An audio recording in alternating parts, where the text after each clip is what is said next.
في مراب صغير انطلقت رحلة غيرة وجه العالم. رحلة بدأت بفكرة بسيطة ورؤية واضحة. رحلة قادها جيف بيزوس ليصبح رمزاً من رموز الابتكار وريادة الأعمال. من هو جيف بيزوس؟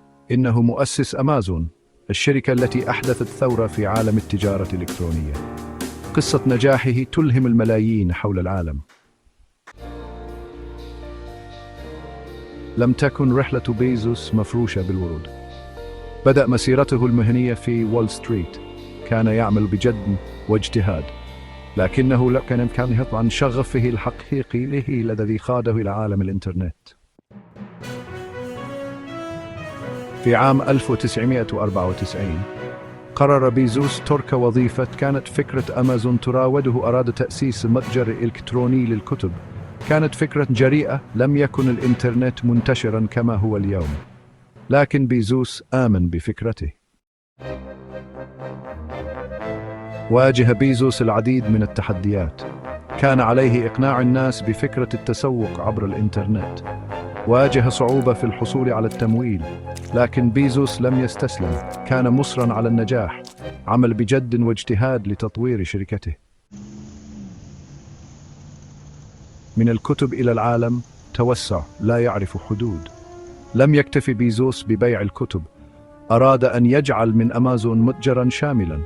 بدأ ببيع الموسيقى والأفلام، ثم توسع ليشمل الإلكترونيات والأزياء والمواد الغذائية. أصبح بإمكانك شراء أي شيء تقريباً من أمازون. أمازون ويب سيرفيسز قيادة في عالم التكنولوجيا.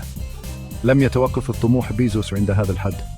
أطلق خدمة أمازون ويب سيرفيسز، خدمة حوسبة سحابية غيرت قواعد اللعبة. أصبح AWS العمود الفقري للعديد من الشركات حول العالم. الهيمنة العالمية قصة نجاح مبهرة. حققت أمازون نجاحاً باهراً. أصبحت واحدة من أقوى شركات التكنولوجيا في العالم. وصفت هيمنة أمازون على التجارة الإلكترونية بالمطلقة. الاستثمار في المستقبل. رؤية بيزوس الثاقبة. يعرف عن بيزوس رؤيته الثاقبة. استثمر بكثافة في البحث والتطوير. أطلق مشاريع طموحة مثل بلو أوريجين. أراد بيزوس أن يجعل من أمازون شركة تدوم للأجيال القادمة.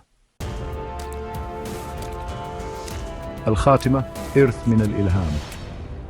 قصة جيف بيزوس هي قصة ملهمة، قصة تثبت أن لا شيء مستحيل. ترك بيزوس إرثاً من الإلهام للأجيال القادمة، إرثاً يذكرنا بأهمية الابتكار والإصرار على النجاح.